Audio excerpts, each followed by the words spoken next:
Secure ang kaluluwa ng isang tao kung siya ay susunod sa Diyos. Pero kapag ang tao hindi sumunod sa Diyos,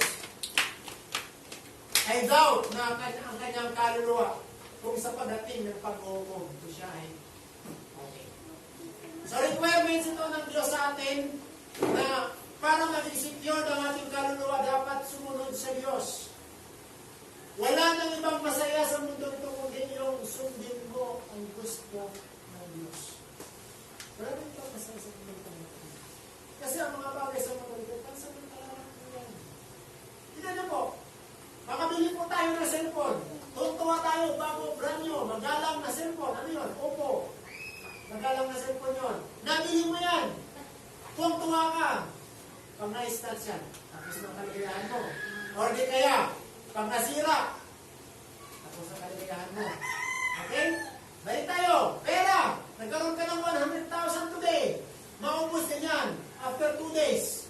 Tapos na kaligayahan mo. Tama? Ibig sabihin mo, lahat ng bagay sa mundo na nagpapasaya sa atin, may katapusan. Pero ang kaligayahan na dulot ng Espiritu ng Diyos sa ating kaluluwa, yan po ay walang hanggan.